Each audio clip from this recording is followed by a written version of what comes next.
नमस्कार। हम आज चर्चा करेंगे सिवनी जिले की सबसे हाई प्रोफाइल विधानसभा जिला मुख्यालय सिवनी की। यह सिवनी जिला मुख्यालय की विधानसभा क्षेत्र में अब तक लंबे समय से भारतीय जनता पार्टी का लगातार कब्जा रहा है।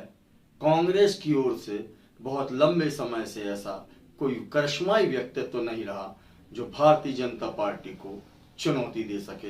हाँ, एक बार लखनऊ नगर परिषद के पूर्व अध्यक्ष दिनेश राय ने भारतीय जनता पार्टी को चुनौती दी थी और लखनऊ से सीधे सिवनी में जाकर निर्दलीय के रूप में पर्चा भर दिया था और काफी ख्याति प्राप्त की थी। हालांकि वे उस समय चुनाव हार गए थे, पर उसके बाद फिर जब चुनाव हुए तो दिनेश राय फिर कमर कस के खड़े हो गए। वन मैन आर्मी और अपने धन बल के माध्यम से उन्होंने सिवनी जिले में सिवनी विधानसभा मुख्यालय में अच्छा खासा नाम कमाया था और एक बार पुनः निर्दलीय प्रत्याशी के रूप में जब वे चुनाव लड़े तो जनता ने युवा जोश देखकर और नई नई बातें सुनकर उन्हें अपना विधायक बना लिया था। हालांकि दिनेश राय उसी कार्यकाल में शिवराज सिंह जी से संपर्क में आए और सत्ता पक्ष की सदस्यता ले ली। वे भारतीय जनता पार्टी में शामिल हो गए ताकि उनके क्षेत्र का विकास हो सके। एक बार एक सार्वजनिक सभा में जब युवा ने उनसे पूछा कि यहाँ विकास कितना होगा तो उन्होंने कहा था कि मैं से भारतीय जनता पार्टी में शामिल हुआ था और शामिल इसी शर्त पर हुआ था ताकि इस क्षेत्र का विकास हो सके। मैंने अपने आप को एक तरह से गिरवी रख दिया है।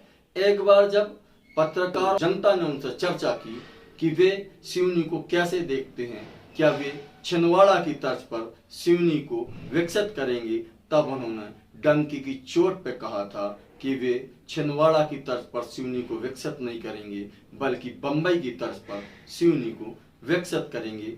उनका यही बेबाक अंदाज और उनके काम करने का एक तरीका था जो भारतीय जनता पार्टी में जाकर भी उस अनुशासन के साथ शायद मैच नहीं हुआ।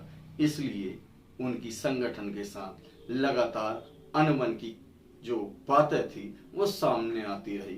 उसके बावजूद वे लगातार अपना काम करते रहे।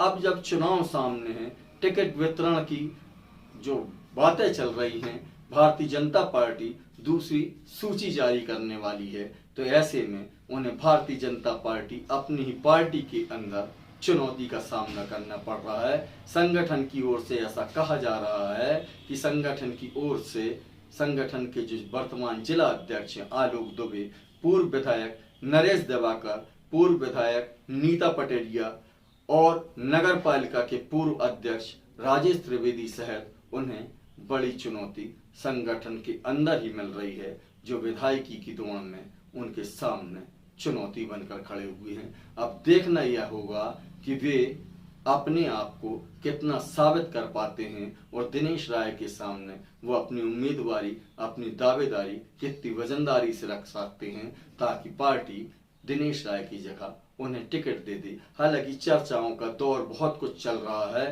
पर पार्टी फूक फूक कर कदम इसलिए रख रही है क्योंकि दिनेश राय निर्दलीय के रूप में भी जीत चुके हैं। और इस तरह जब आज पार्टी के अंदर इस तरह की चर्चा चल रही है, प्रदेश में और क्षेत्र में एंटी इनकम्पेंसी का दौर चल रहा है, तो देखना होगा कि भारतीय जनता पार्टी दिनेश राय को ही अपना प्रत्याशी बनाती है अथवा जोखिम लेकर किसी दूसरे चेहरे पर अपना दाव लगाती है। अब बात करें कांग्रेस की, तो कांग्रेस के अंदर राजा बघेल, पप्पू खुराना, लल्लू बघेल और आनंद पंजवानी सहित एक दो मुस्लिम चेहरों के भी नाम सामने आ रहे हैं जिन्हें पार्टी प्रत्याशी बनाने के लिए सोच रही है। अब देखना होगा कि ऐसा कौन सा करिश्माई व्यक्तित्व जो भारतीय जनता पार्टी को कांग्रेस की ओर से चुनौती दे सकेगा।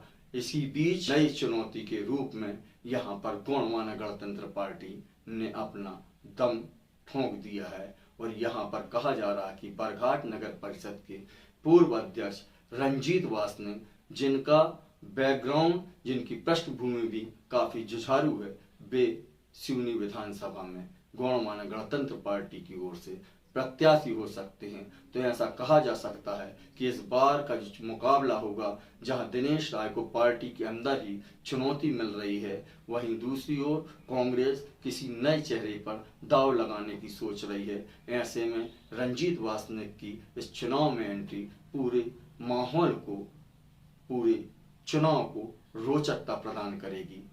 नमस्कार।